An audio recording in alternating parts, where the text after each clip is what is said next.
What's up, everybody? You are listening to the first official episode of Razorback Therapy, the podcast for the everyday hog fan. Your host, Trey Smith, Tobias Pugsley. Thank you for listening. And Toby, right out of the gate, dude, right out of the gate, we've got some breaking news, don't we?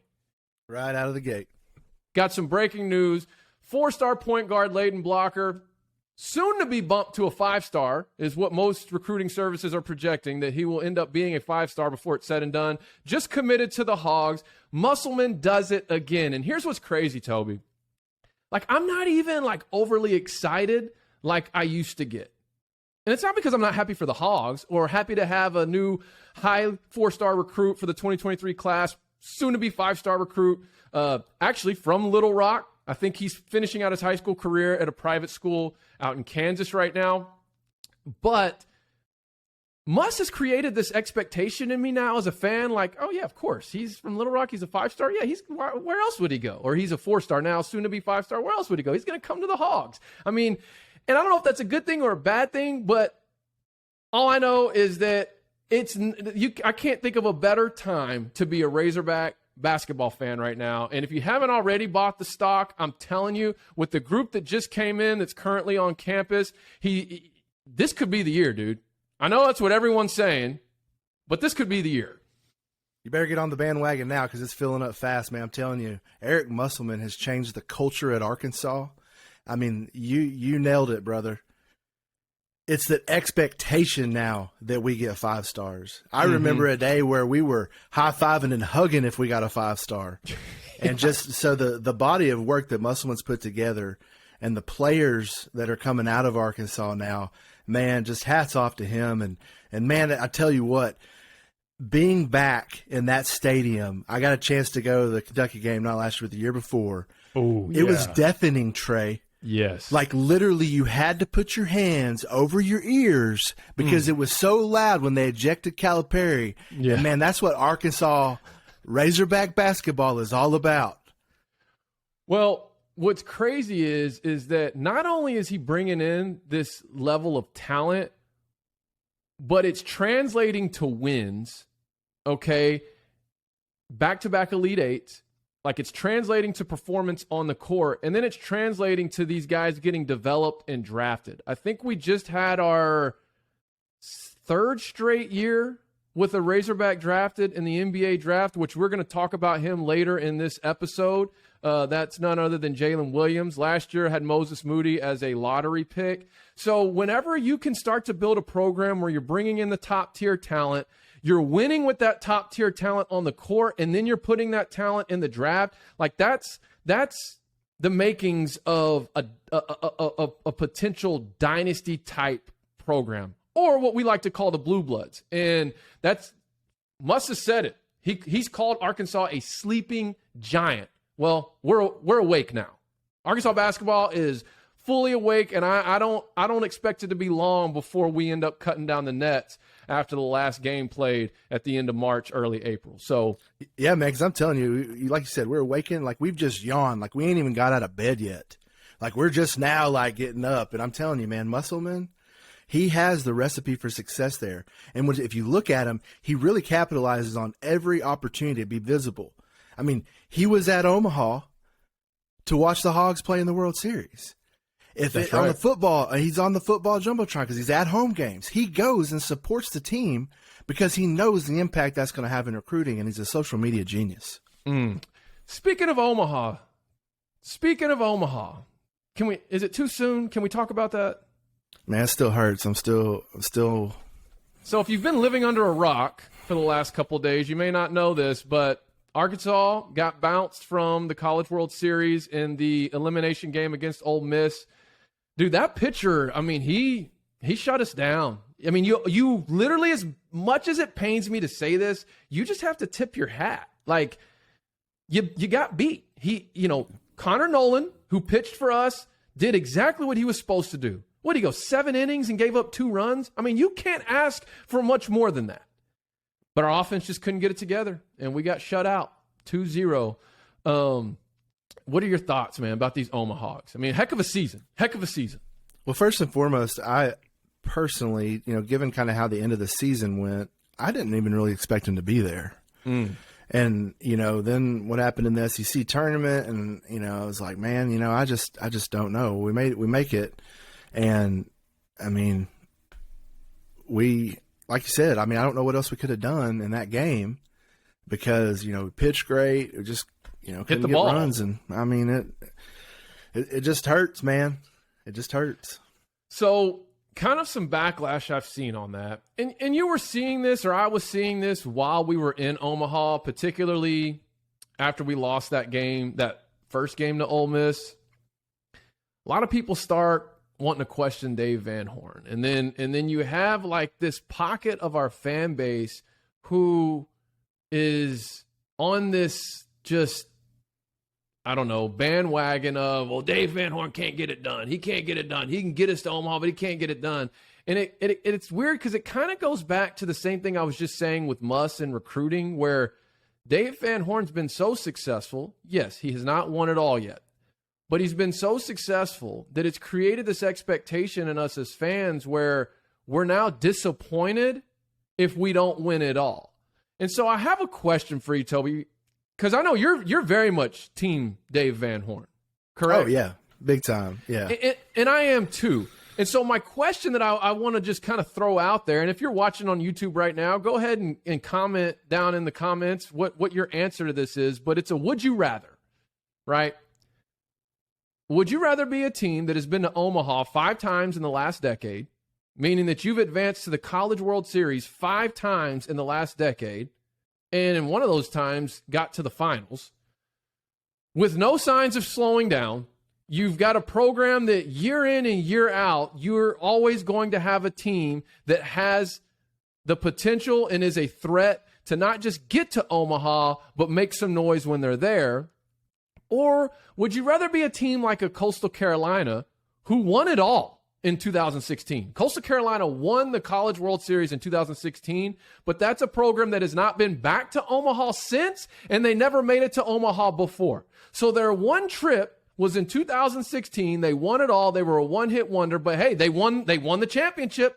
They won it all. They got a national title under their belt. So my question is, and I know that's kind of the tale of two extremes, but I'm also trying to paint a picture of how good we have it with Dave Van Horn. Like, what side of that would you rather be on? And that could be applied to anything, really, any sport. Like, would you rather be that team that is in the hunt competing every year and just hasn't quite gotten over it yet? And so now we're going to throw in the towel on a coach who gets us there every year? Or would you rather be that team that's a one-hit wonder? You can still say you've got the national title. You can wear the shirt. You can hang the banner, but you haven't been back before or since. I'm definitely going to go with the, making it 5 times, and because I think you're building a dynasty, or at least a tradition of excellence there. Because it ain't easy to make it to Omaha. Absolutely, there's a lot of teams trying to get there, and so for me, it's making it, because in my mind, if you make it 5 years, it's only a matter of time. It's only a matter of time before the skies align, and you finally get that ring. And I think that's what's so frustrating for us as Razorback fans is we, more than anybody, know that Dave Van Horn is overdue. He is overdue to win a championship. We just seems like every time something goes wrong, and at the very end it just doesn't work out for us. So, man, I'm not losing my faith or my trust in Van Horn. I think he restacks, and next year, man, we make another run at it. For the people in our fan base who are losing faith in whether or not he can get it done, do you think that wound is open, or that passion or that belief is fueled by how close we were in 2018? Where, I mean, I don't want to bring it up. Don't bring it up. Don't bring it up. But do you think how that series played out could be what's fueling some of this mindset in our fan base of, questioning whether or not Dave Van Horn can win it all, or if he's just a guy that's going to get us to Omaha every year?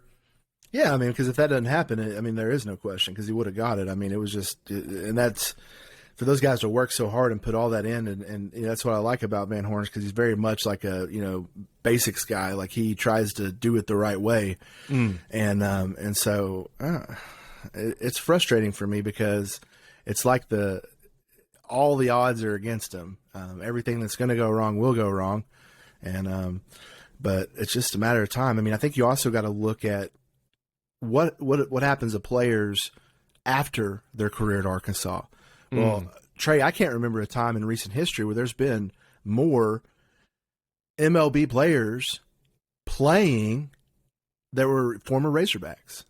And so you got to look at that too, man, because, at the end of the day, it really is about, kids and, getting them to the next level and helping them progress. I mean, yes, you want the championship. The championship's important, but at the end of the day, I think it's about the kids. Well, I think if you look at just last season, in fact, last fall when I was writing for allhogs.com, the SI affiliate, Fan Nation affiliate for the Razorbacks, I remember writing about Stanek, the relief pitcher for Houston, came in, pitched some critical innings in the World Series, former Hog. And then, if I recall, I think we had 2 former Hogs win Gold Gloves last year with Benintendi and Keuchel. Both of them, I think, won Gold Gloves last year, and 2 former Hogs. So, to your point, not only are they playing in the league, but they're, performing really well and having good careers. So, I'm with you. I think it's only a matter of time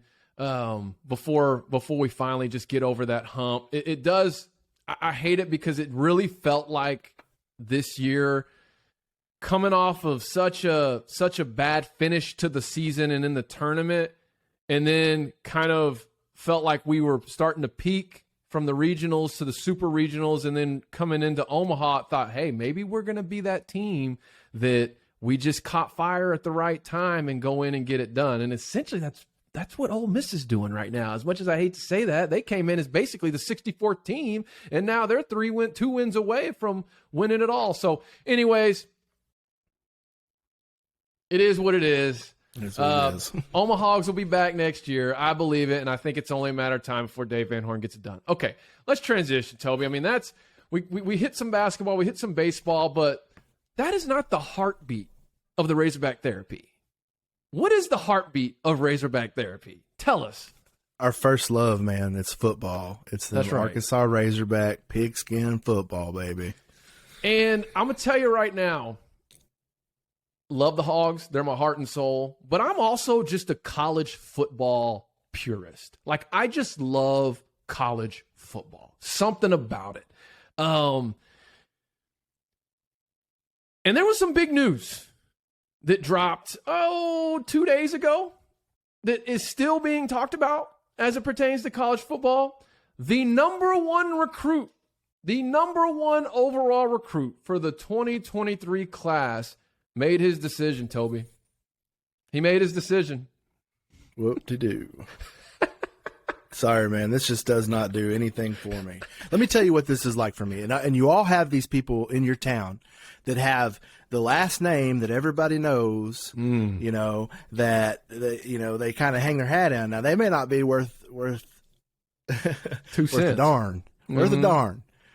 But because they got that last name and a little hype behind them, it becomes everybody's talking about it. That's all everybody wants to talk about is where Arch Manning's going. And I was about to say the nephew of the legendary quarterback Peyton Manning and the other quarterback Eli Manning, grandson of Archie Manning. Arch Manning made his decision. He's committed to the Texas Longhorns. Here's my take on this, Toby. And I put this up on my Twitter. If you care to connect with me on there, you can follow me at I'm Trey Smith. Love to interact on social media. But I said this. I said, Arch to Texas is the equivalent to MJ in 45. Talking about Michael Jordan wearing number 45.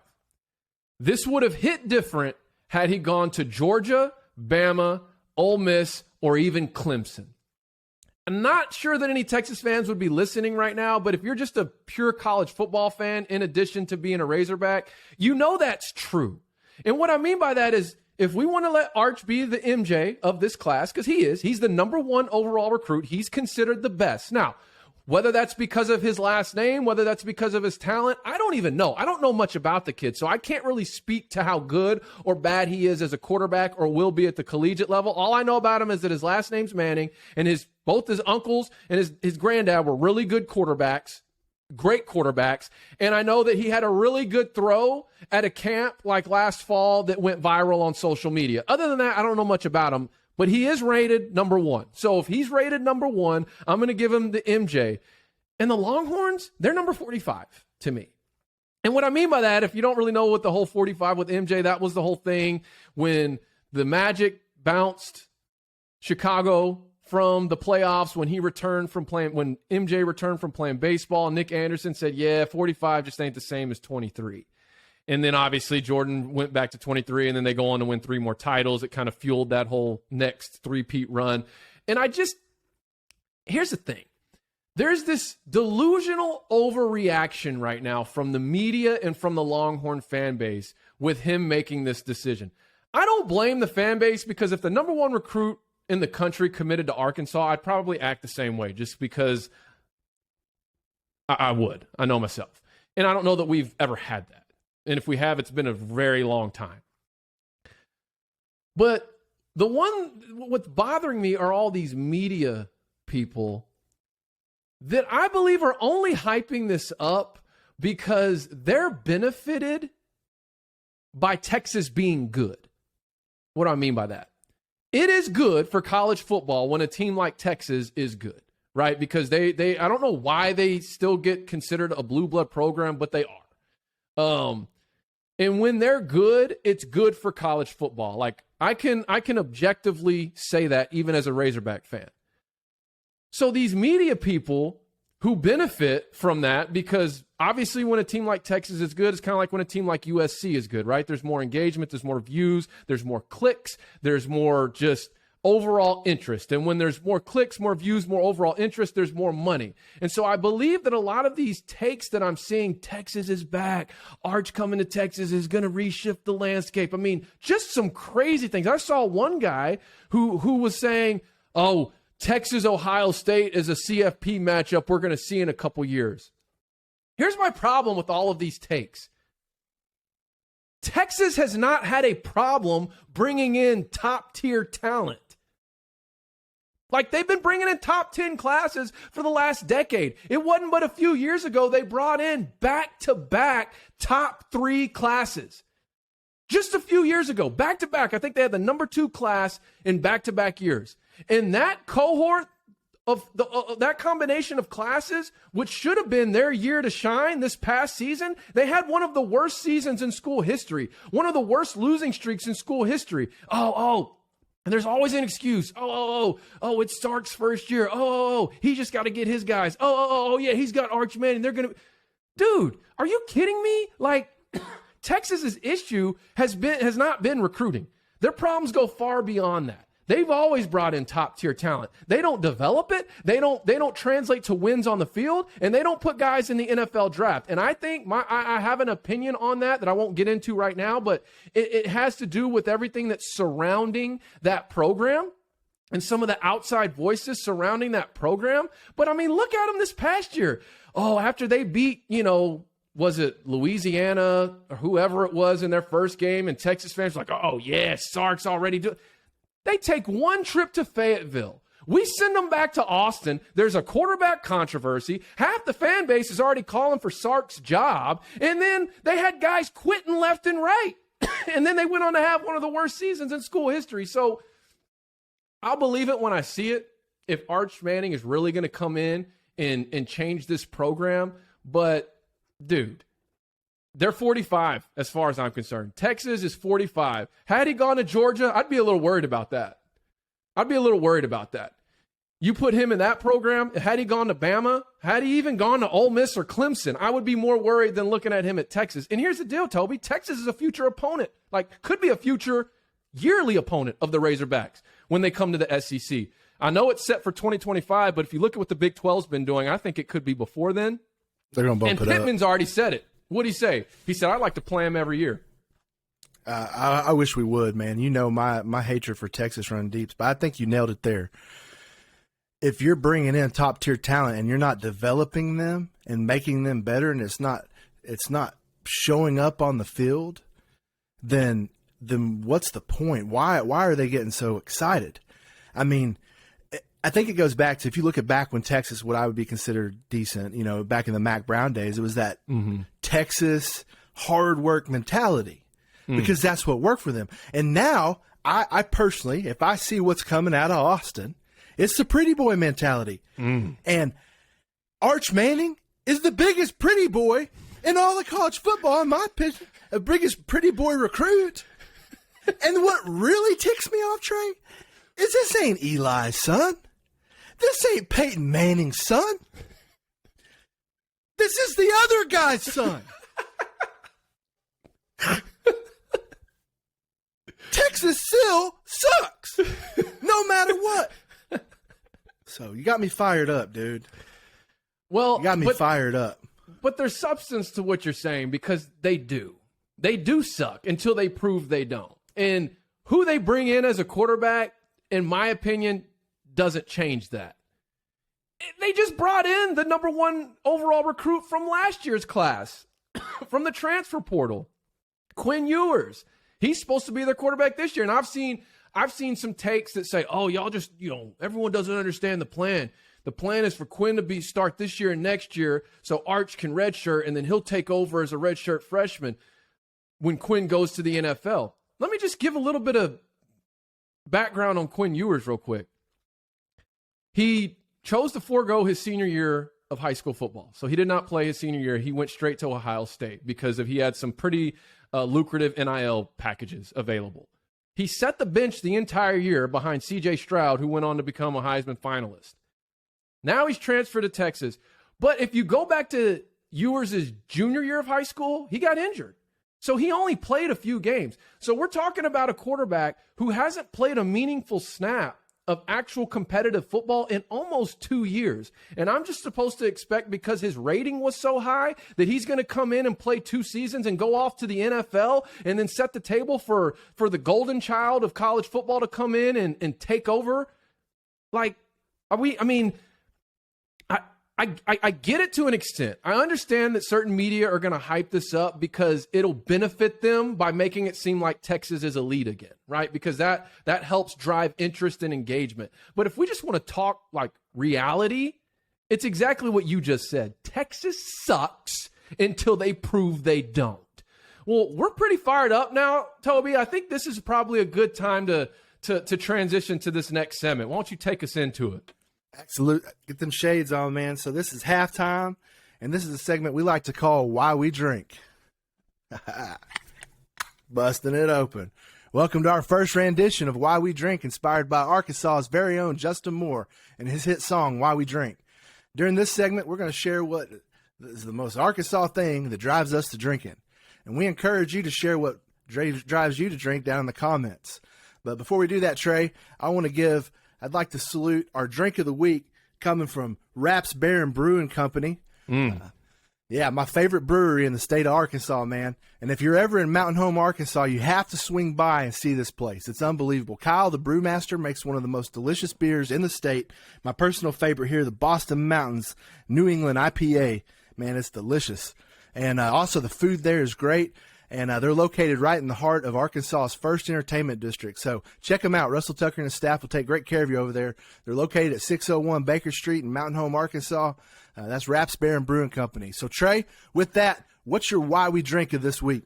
Man, to be honest with you, Big T, I'm going to say off season. Like right now, I'm going to say off season. Let me. Can I expound on that a little bit? Expand, please. So we will not have any Razorback sports for, I think, 71 days. It's a little over 70 days because that's when we'll kick off the season against Cincinnati. And that right there is alone to drive me to drink, because here's what will start happening. Not only does it drive me to drink, but it'll drive me to probably around late July, early August. I'll start watching full-length games on YouTube. YouTube has become like the new ESPN Classic for me because you can actually pull up full-length games of the past and just watch them. And it's crazy because I have like a cycle of games that I'll tend to go back through and watch every year around late July, early August. And you want to know what the first game is that I'll watch? What? The 2010 Georgia game. The one when Mallet hit Childs for like basically a walk-off touchdown. You remember that game? Oh man, how can you forget that game? Like you kind of felt like we were gonna there were two plays. There were that walk-off, and then what was the one? Oh, the play action where I think he hit DJ Williams over the top for a long, and it's like, I don't know, something about that game I like to watch. And then I'll watch the 2007 Arkansas LSU game when we went to Death Valley, the Bring That Wood game. Everyone remembers that. That one's on YouTube. And then I just kind of will cycle through. Sometimes just the college football purist in me, I might go watch a mid-90s Nebraska game. I might go watch an 80s Arkansas game. Like just, I'm a Southwest Conference guy at my heart. I kind of wish we could bring that back. That way we could pound all the Texas teams every year. But that's what drives me to drink, Toby. I'm going to say off season. 70+ days till Arkansas football officially kicks off. Awesome, man. Well, mine. I'm going to get very serious for a minute because mine, I need you to listen very, very closely because it's a big deal because it's driving me to drink way, way more than I should. So I want you to listen. You listening? I'm listening. We still do not have a baseball national championship. It's killing me, man. He pulled out the megaphone. I got to get loud because it's killing me. And I know we talked about Van Horn and all that, but man, we got to get that done. Hey, we didn't say Van Horn didn't drive you to drink, though. I mean, we didn't say that. So them running into each other in the outfield is usually what does me in. Not being able to get a hit, not being able to get some base runners, not being able to move the line, not being able to play a little small ball, man. That's what's driving us to drink. My goodness. Yeah. I can't get started on that game. I can't do it. Well, all right. We hope everybody liked that segment. Why we drink, we'll try to do that each and every week. And we're excited about that. And I just want to remind everybody, though, drinking is very serious. And if you do have a drinking problem, please seek help. And also, if you are underage, if you're not under the age of 21, you should not be drinking. Well, and Toby, just also tell them what inspired that segment, because that is going to be a weekly segment. We will do that every episode of Razorback Therapy. Tell them kind of what inspired that.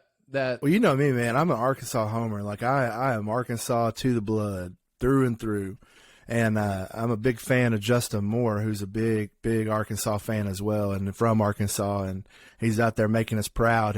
And he has a song, Why We Drink. And I think it's an absolute staple for this. And man, Trey, I think we need to try to get Justin on the show, man. Oh, I think absolutely. we need to get him on here and talk hogs with us. So Justin. Yeah. Justin Moore, we are calling you out, brother. Come talk Razorback sports with us. If you know him, you see him, blow him up on social media, tell him he needs to come talk about the Razorbacks here at Razorback Therapy with Tobias and Trey. Yeah, we don't even need him to come tell us about his music career and tell his story. I'm sure he's got 100,000s of interviews where he's done that. Just come on and talk some hogs with us. That's what we want. Yeah. Talk some hogs with us. Well, speaking of hogs, Tobias, we've referenced this at the top of this show as far as having another player taken in the NBA draft for the third year in a row, and that is none other than Jaylin Williams. And here's what's crazy, though. The team that drafted him, he wasn't even the first Jaylin Williams that got drafted by that team. Isn't that at least crazy? They spell it different. At least they spell it different. Are they going to have to put their full names on the back of the jerseys? Before we get into J. Will, NBA draft, and I'm just curious, most people don't, but do you actually watch the NBA draft? Man, I normally don't, but I'm such a big fan of Jay Will. I actually did this year just because I was really hoping he'd go first round. And so I did, but man, it's the first time I've watched it, and I can't even tell you the last time. Okay, which that's probably the typical just general, hog fan or whoever, where, hey, if we've got someone that's projected to get taken, I might tune in to see when they get picked. But most people don't sit and watch it. For me, I watch the NBA draft every year, and I have since middle school. And here's what's crazy. Every single year, it never fails that I get completely lost by late first round, early second round. And here's what I mean. Every time, and you watched it this year, so you got to experience it, but you have player A drafted by the Dallas Mavericks, acquired by the Houston Rockets in a proposed trade, rights then traded to the Philadelphia 76ers. And then somehow you wake up the next morning and player A actually signed with Minnesota. It's like, how did all this even happen?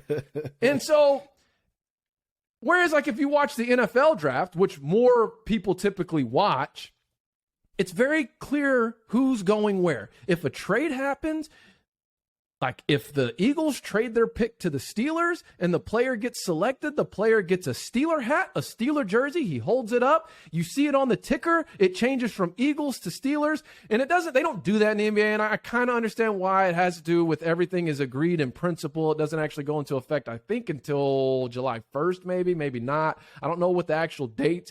It has to do, though, with when all that stuff can officially be, like, put to paper. But they do the draft before all that, so you still will have a kid get drafted by the Warriors. He's been traded twice in the time it takes for him to go from his seat to shake the commissioner's hand. So now he's actually playing for the 76ers, but they still have him take a picture with the Warriors hat and jersey. And anyways, that's my little quick rant on the NBA draft and how they structure things and how confusing it can be. Yeah, but big props to Jay Will, maybe. That's what I'm saying. Let's get back to Jay Will. He was selected by the Oklahoma City Thunder.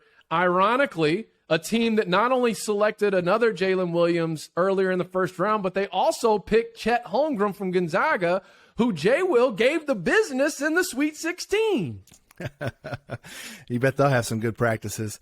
Man, I like this pick for Oklahoma, and I'm going to tell you why. If you think about it, Jay Will grew up in Fort Smith, which is not too far from the Oklahoma border. About two and I really think if you look at the strategic planning of this pick, they're now going to draw more Arkansas fans and people around that area specifically to games because we want to go see Jay Will. And man, they got a steal with him at 34, I believe. Oh yeah. Man, if you look at what he brings to the team in energy and just hustle and hard work and determination, and I've never seen a player in college basketball take a charge like he does. And if you don't think he's going to transcend that to the NBA, I mean, they better watch out because he is a beast. And what I also love about him is, I don't know if you follow him on TikTok or not, but that dude is hysterical, and which makes him likable. So he's very relatable with people, and so I think they got to steal with him. And he's Arkansas, man. He's Arkansas through and through. He loves Arkansas, and he will always carry that torch for us. And that's what I love about players like him is, they bleed Arkansas even when they make it to the next level. So I'm excited, man. I'm rooting for him. I'm rooting so hard for him because I think he is going to do big things in the NBA. Absolutely. And I what do you think? I think to your point, as far as, I think it's actually only 2.5 hours from Fort Smith to Oklahoma City. Yeah, it's close. And even if Jay Will, just getting back to that marketing take that you had, why it was a wise move for Oklahoma City to pick him, even if he has to spend some time in the G League this first year as he transitions and acclimates himself to the NBA, which is totally normal. I mean, even Moses Moody, who just got a championship ring, who was a lottery pick, he spent like a week or so in the G League this past season. So I'm not saying like, oh, right off the bat, he's going to be in the G League. But what I'm saying is it's not out of the ballpark to assume that he might spend some time down there as he acclimates to playing at the next level. And their G League team which not every NBA team's G League affiliate is like this, is also in Oklahoma City. So you definitely could sell some tickets, where it's a little bit more difficult to sell tickets at that level by getting people out that want to come watch Jay Will play. So I do think that you're definitely onto something with your take there. But as far as what he's going to bring and what I think he translates to at the NBA level, I have a player comp that I think is pretty fair, but I also have a couple of kind of caveats with it. But what does he bring? You said it. He's a charge taker. He's an energy guy. My kind of nickname for Jay Will throughout the season when I was doing my little quick videos on Razorback basketball was an extra possession machine. He gets your team extra possessions. And when you're a guy that anytime you're on the floor, all you do is not all you do, but one of the things you do really well is get your team extra possessions. You make it really hard for the coach to not give you some run. And a guy who I feel like, not so much now, but when they kind of were earlier in their playing career in the league, who sort of played with that same fire and same type of energy and who produced the same type of extra possessions, was a guy like Tristan Thompson. I don't know if you remember him from when he was that Cavaliers team. I don't even know where he's playing now. I mean, he went from like Boston to Sacramento. Of course, he's with one of the Kardashians and got real, he's had a lot of off the court drama that's really distracted from his playing career. But I'm talking prior to all that year that Cleveland came back from being down 3-1 against Golden State and won it all. Obviously it was behind LeBron and Kyrie. But to me, one of the X factors in that series, but throughout that season, was what Tristan Thompson brought to the table, which was that energy, that defense. He's an extra possession machine. And I think if you look at his size, he's kind of an undersized center. He's about 6'8", 6'9". That's kind of what Jay Will is at the NBA level. He's kind of will be like an undersized center and will compensate for that with his energy, his effort, and his hustle. I think if Jay Will adds about 10 to 15 pounds, which should be easy for his frame, that's kind of what we'll start to see. Also, let me just say this. I think he will develop his shot. I think that's one of the things Tristan Thompson never really did. I think that Jay will develop his shot. I think he will become a threat as a shooter, maybe by year 3 or 4, like a consistent threat. I think he's an absolute steal for a second-round pick. And, I mean, this is probably an easy comp to use just because we're all so familiar with him. But he could also be similar to a Bobby Portis, who was a very integral part of the world champion Milwaukee Bucks last season. And I think that, when Bobby Portis really started coming on in the league was when he became just a little bit of a threat from the outside. Because Bobby Portis is all those things. He's that hustle guy. He's that energy guy. He's that enforcer. All those qualities that Jaylin Williams also encompasses. I think, though, when you saw Bobby Portis start to become a threat from the outside, he started getting more minutes.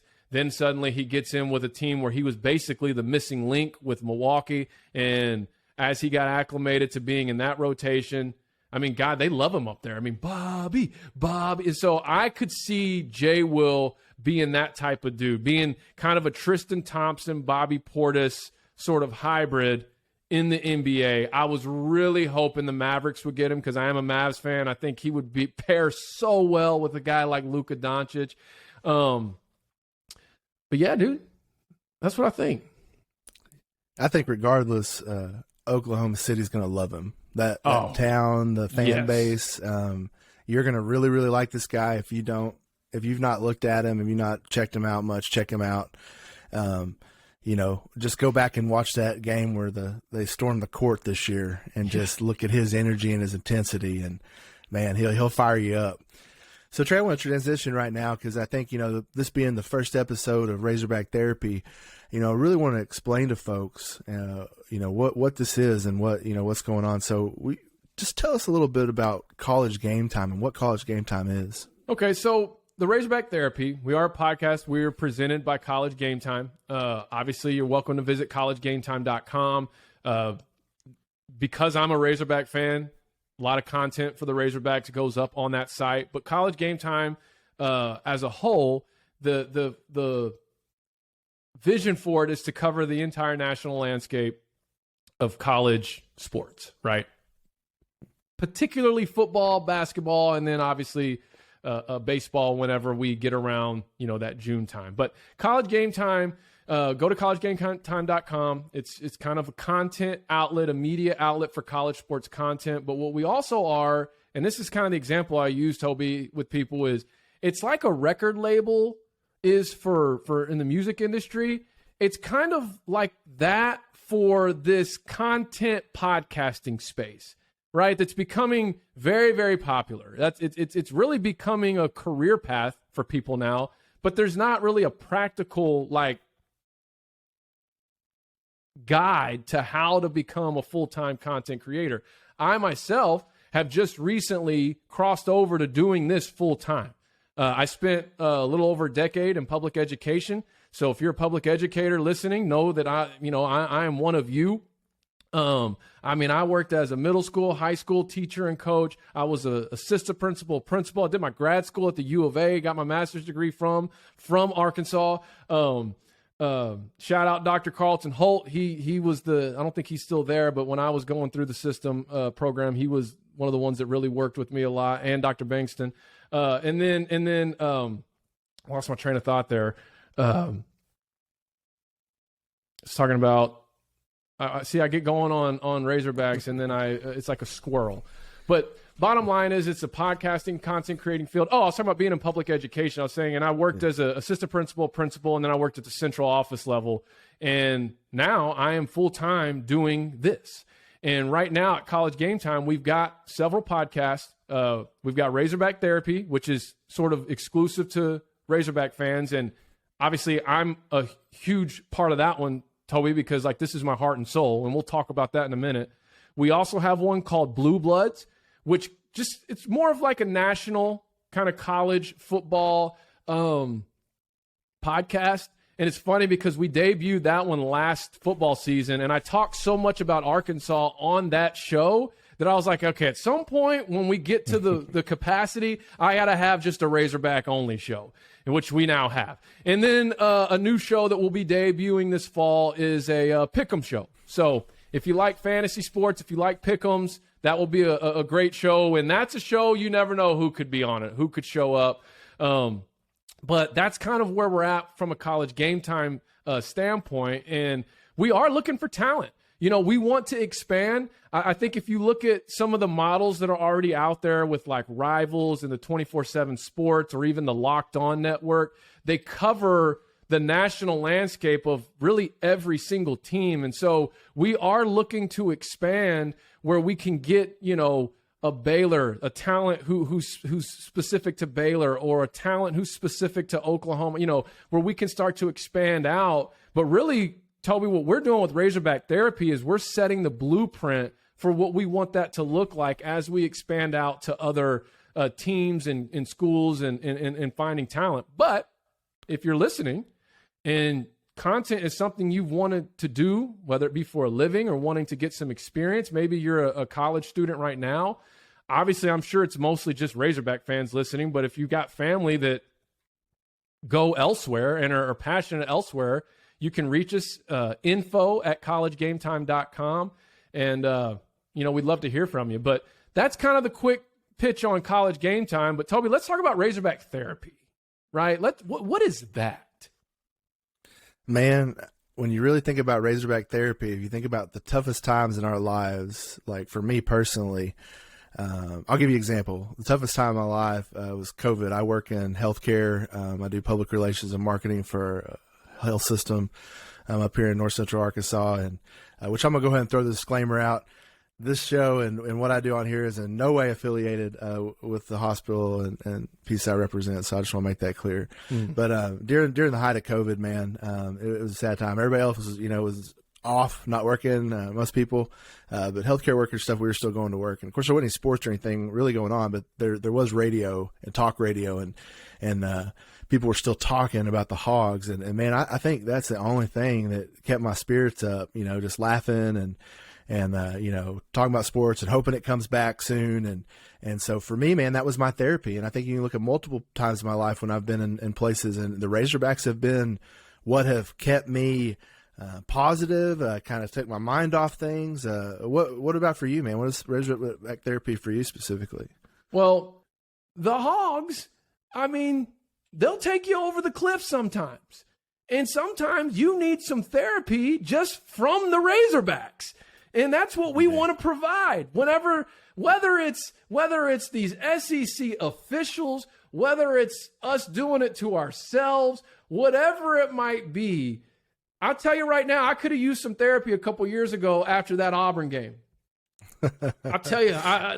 So that's really what we're trying to provide. And I do want to say this, Toby, just to kind of give some background on you and I. What people may not realize is we are cousins.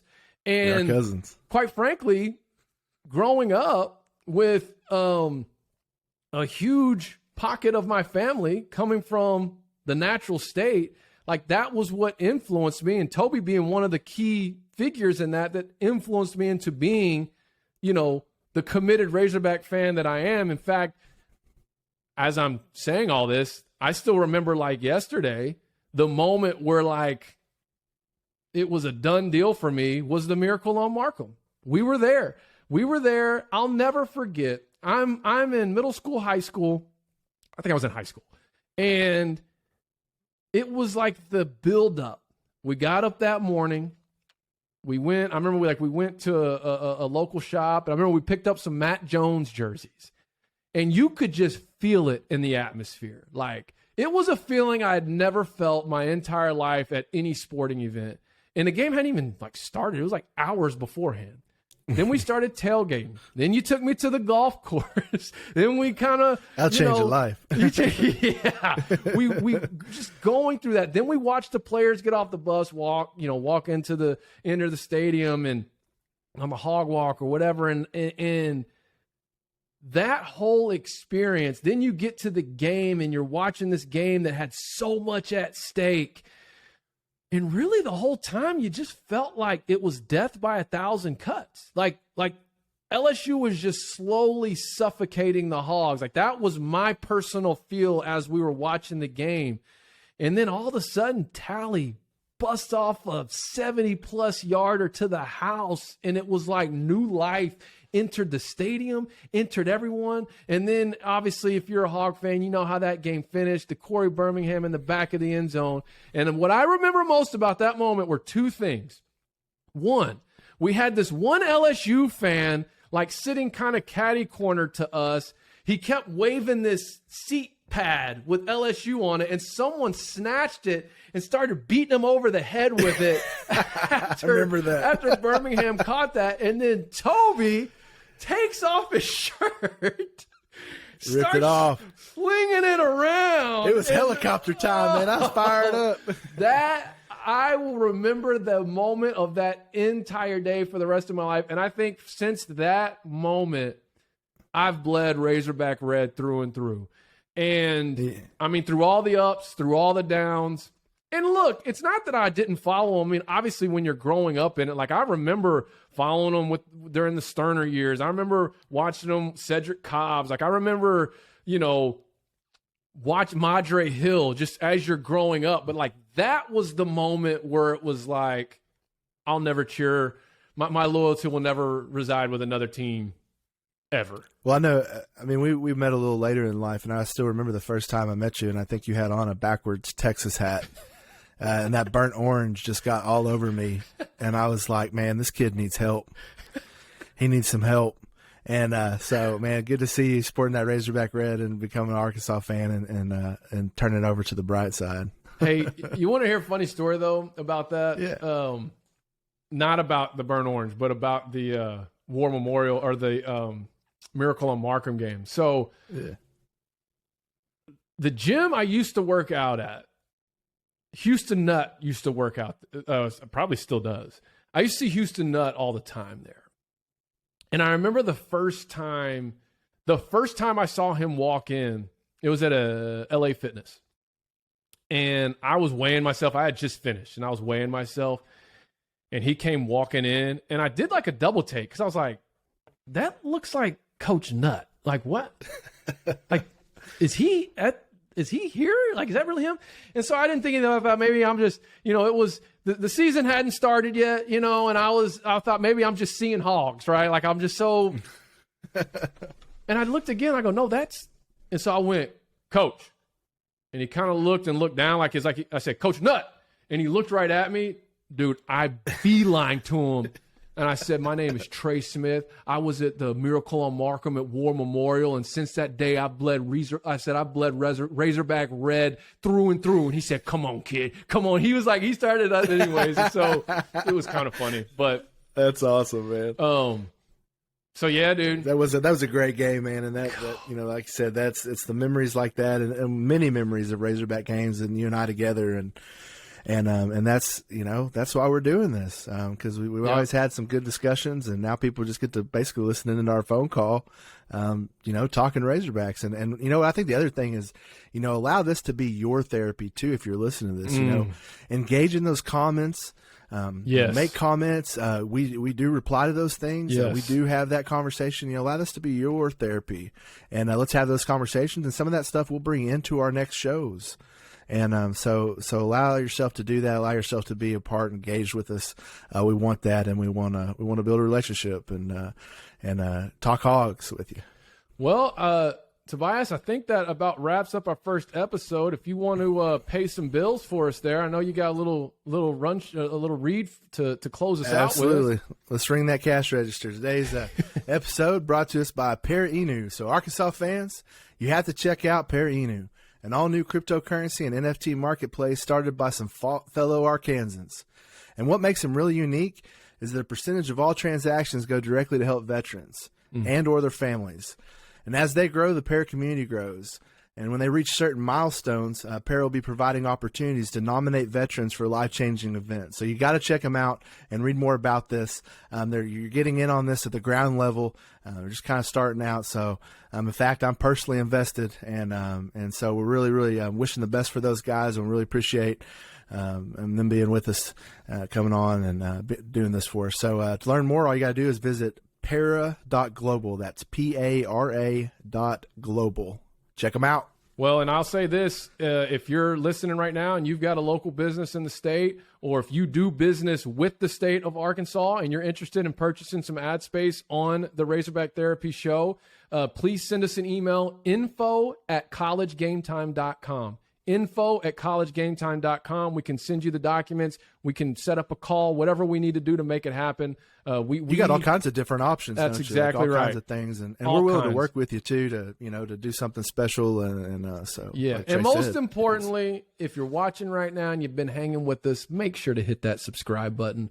We very much appreciate you tuning in for this Saturday show. Typically, when we get in our rhythm, we're going to be more of a Tuesday night show, particularly during football season, because we're going to watch the games. We're going to analyze it. We want to hear the press conference, and then we'll have a Tuesday night show live on our YouTube channel and whatever else might be in store for this. So, woo pig.